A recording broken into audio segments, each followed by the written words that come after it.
Sahabat SWI TV, hari ini saya berada di Kecamatan Donorejo. Disinilah tempat Ibu Ratu Kalinyamat bertapa meminta kepada Tuhan Yang Maha Kuasa kebersihan, membersihkan dirinya. Seperti apa nanti kita bertanya dengan juru kunci yang ada di pertapaan. Oke, ikuti saya. SWI TV Jepara ini memang suatu program yang bagus bagi saya. Jadi menonjolkan kearifan budaya Jepara. Di Jepara banyak sekali kearifan lokal yang perlu ditonjolkan dan perlu diberitahukan kepada masyarakat agar masyarakat di seluruh Indonesia, di Jawa Tengah tahu masalah Jepara yang saat ini, terutama di masalah kebudayaan.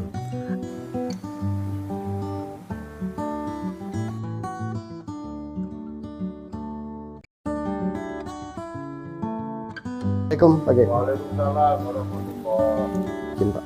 Ya. Saya Andri Onjil Pak. Menara. Siapa? Saya mungkin minta sedikit penjelasan atau informasi terkait dengan keberadaan pertapaan Ratu Kalinyamat ini.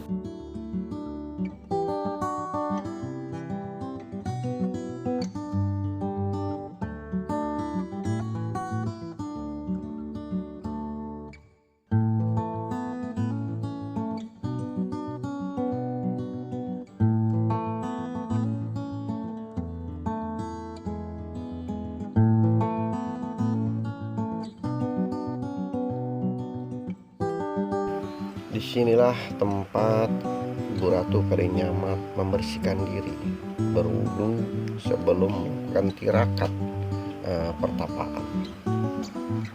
Mengapa Ibu Ratu Kalinyamat bertapa? Karena atas terbunuhnya suaminya, yaitu Sultan Hadirin dibunuh oleh Aryo Penangsang. Maka Ibu Ratu Kalinyamat merasa sakit hati, ingin meminta kepada Allah agar pembunuh dari suaminya itu mendapatkan hukuman yang setimpal oleh Allah. Maka Ibu Ratu Kalinyamat setelah wafatnya Sultan Hadirin, suaminya itu, Ibu Ratu Kalinyamat memutuskan untuk meninggalkan Sitinggil, untuk meninggalkan keraton, untuk mencari tempat di mana tempat yang pas untuk bermunajat, bersemedi, yang pasti itu adalah tempat yang jauh dari keramaian.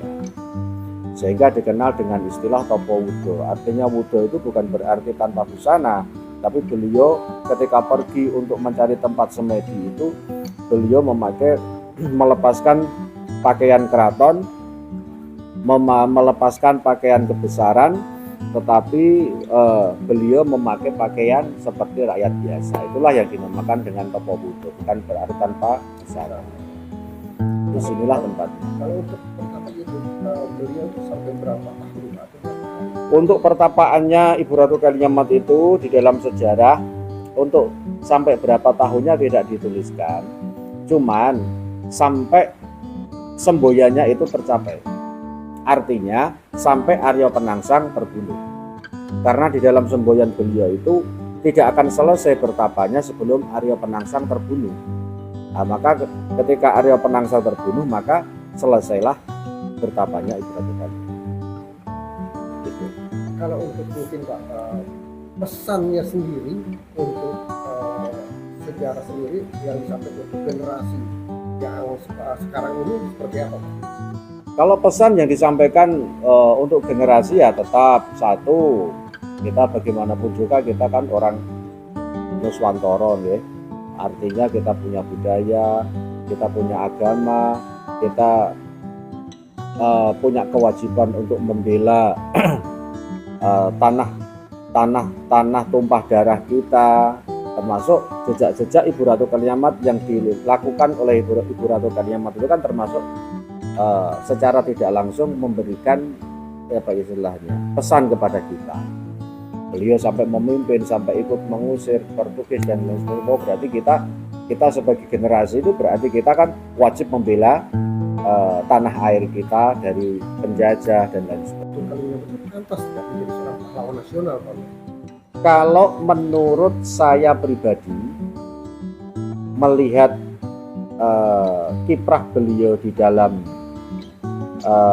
mempertahankan tanah air ya, termasuk mengusir Portugis dan lain sebagainya, bahkan beliau sampai memimpin pasukan sendiri untuk melawan atau mengusir dari Portugis dari wilayah Jepara terutama, ya sangat pantas sekali. Pahlawan itu kan relatif ya. Kalau pahlawan nasional bagi saya pribadi, untuk orang lain ya monggo, kita punya apa namanya, masing-masing punya. Kalau saya pribadi sangat apa namanya, sangat setuju Dengan sekali perjuangan beliau ya dengan perjuangan seorang perempuan yang memimpin Jepara sekaligus meneruskan perjuangan suaminya yang begitu gigihnya, seolah-olah sampai mempunyai sifat apa namanya, seperti seorang pria lah, seperti seorang laki-laki untuk apa namanya istilahnya, kewibawaannya beliau. masyarakat yang percaya dan apa sih namanya, mandi ya tadi di tempat. Iya ya. Apa sih yang mereka apa sih namanya inginkan secara spiritualnya, Pak? Mandi itu kan satu, napak tilas. Napak tilas itu mengikuti jejak Ibu Ratu Kalinyamad. Jadi Ibu Ratu Kalinyamad itu ritualnya dimulai dari mandi. Itu yang pertama. Yang kedua, diambil dari nilai agama. Ketika kita mau berdoa, ketika kita mau bermunajat kepada Sang Pencipta, di dalam agama Islam terutama ada toharoh. Toharoh itu apa? Bersuci. Setidak-tidaknya kita harus bersih dari hadas dan najis, termasuk mandi. Setelah mandi kita wudhu, setelah wudhu kita baru tawasulan, kita berdoa. Itu maknanya mandi. Tentu di sini memang sesuai syariat sendiri, Pak. Iya.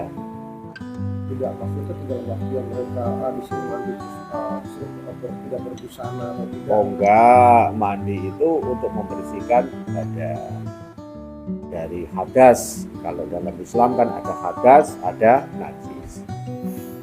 Hadas ada dua, hadas besar dengan mandi, hadas kecil dengan wudhu. Seperti itu. Terima kasih banyak, Pak, atas Kurang lebihnya seperti itu. Silakan, monggo.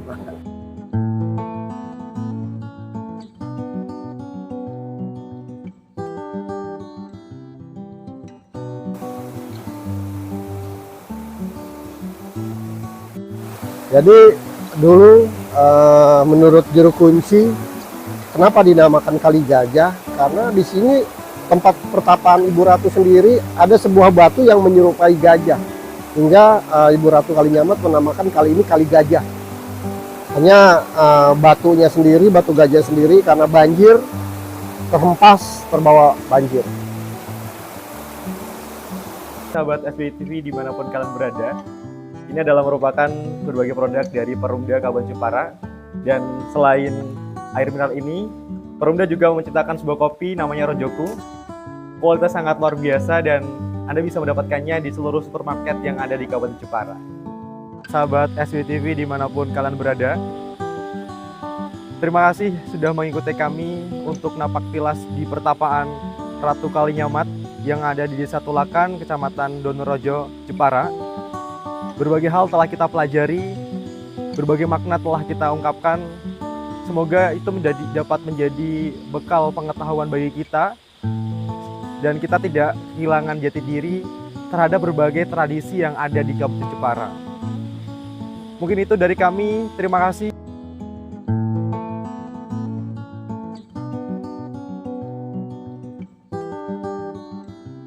Ratu Kalinyamad merupakan salah satu dari 3 tokoh wanita Jepara ya, yang dikenal ada Ratu Sima, Ratu Kalinyamad, dan Raden Ajeng Kartini.